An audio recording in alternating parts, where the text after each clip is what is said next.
मित्रों, प्रख्यात उर्दू लेखक, हिंदी में भी उतने ही समान रूप से लोकप्रिय कृष्णचंद्र की एक बकायदा उनका एक कृति है उनकी, जो बड़ी अमर कृति के रूप में उसकी गणना होती है कि एक गधे की आत्मकथा और एक गधे की वापसी, इसका भी दूसरा हिस्सा इस रूप में भी सामने आता है।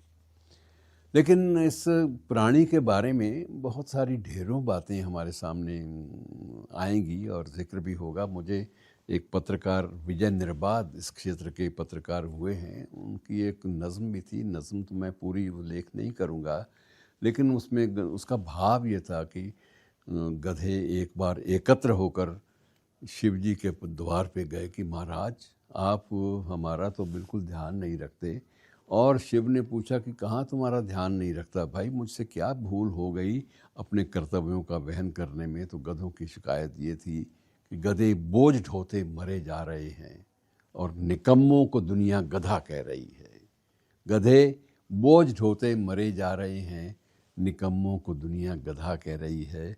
और मित्रों, चलिए थोड़ा सा इस बारे में कुछ और बातें जिनका उल्लेख पिछले दिनों एक अजीब शीर्षक के साथ मीडिया में भी हुआ कि कहने में क्या हर्ज है, कहने में क्या हर्ज है। तो उसमें जिन घटनाओं का उल्लेख है वो मैं आपसे बांट लेता हूं कि धरती का सबसे ज़्यादा शांत रहने वाला जीव गधा है। सबसे शांत, सब कुछ चुपचाप सहता रहता है, सब कुछ चुपचाप। गाली भी खाता है, मार भी खाता है, बिना थके काम करता है और उसके ड्यूटी आवर्स भी कोई फिक्स नहीं होते, 18-18 घंटे। और कई बार तो उसे 24 घंटे भी काम करना पड़ता है। और वह दूसरी उसकी विशेषता मित्रों गधे की ये है कि वो किसी दूसरे पर हमला नहीं करता। वह किसी दूसरे पर हमला नहीं करता, आक्रामक नहीं होता। और कभी कोई ज़्यादा परेशान भी करे तो सिर्फ दुलत्ती झाड़ के अपना गुस्सा निकाल लेता है, लेकिन किसी सामने वाले पर कोई आक्रामक नज़र डाले या हमला करे, ये उसने कभी नहीं किया। तो ये सबसे शांत रहने वाला जीव है, जो बिना किसी विरोध के, बिना किसी प्रतिरोध के सब कुछ सहन करता है। और उसके बर एक और विशेषता ये है कि किसी और के घर में घुसता नहीं है, किसी के घर में भी नहीं घुसता। एक श्वान कुत्ता एक ऐसा जीव है जो वो भी अक्सर किसी के दूसरे के घर में घुसने की मशक्क़त या कोशिश भी नहीं करता, वो भय खाता है। लेकिन गधा तो स्वभावतः किसी के घर में भी नहीं घुसता। और वो बाकायदा किसी खेत से मिट्टी लेकर एक कुम्हार के घर तक पहुंचाना भी उसका दायित्व है। उसके बाद रचना का क्रम, कुम्हार का घड़े बनाने का या निर्माण करने का क्रम शुरू होता है। और इन सारी बातों के पीछे एक व्यक्ति का श्रम है और वह है गधा। और दूसरे की तेल पानी पर तो क्या हमला करना, कोई वो ये तो नहीं है कि वो ईरान या इराक के युद्ध से जुड़ा हुआ है। कभी दूसरे के तेल पानी पर उसने कभी हमला नहीं किया। दूसरे के तेल पानी की तो बात छोड़िए, पराई घास पर भी वो मुंह नहीं मारता। पराई घास पर भी मुंह नहीं मारना, और किसी भी उस तरफ मुंह मारना तो अलग रहा, वो उस तरफ आंख उठाकर देखता भी नहीं है। ये भी जो उसके सामने डाल दिया जाए वो वही लेता है।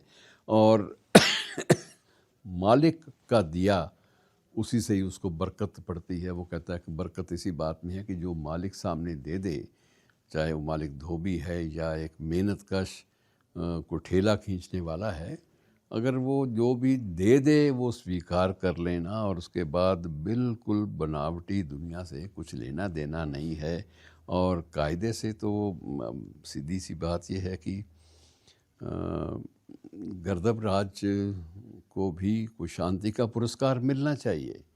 ट्रम्प साहब तो दावा कर रहे थे, दावा करते करते वो थक गए। उन्होंने अपना दूसरा रूप जो है वो करवट लेकर, दूसरा हिंसा का जो स्वरूप है, जो नोबल के शांति पुरस्कार से बिल्कुल विपरीत दिशा में जाता है, उन्होंने वो रूप दिखाना आरंभ कर दिया है।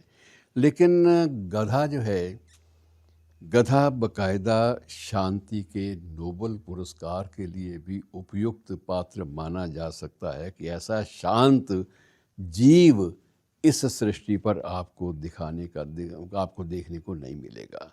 और अब नाम बदलने की भी होता है कि लोग फिर भी उसके बाद भी ये कोई व्यक्ति यदि सक्रियता से काम नहीं कर रहा तो लोग कहते तू गधा ही रहा।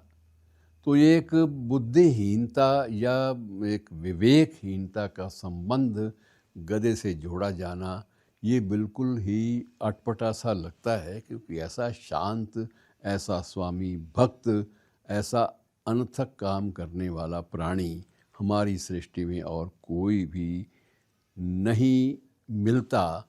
लेकिन इसकी विशेषताओं की मान्यता किसी ने भी दी हो, वो भी दिखाई नहीं देते सिवाय आपके और मेरे। धन्यवाद।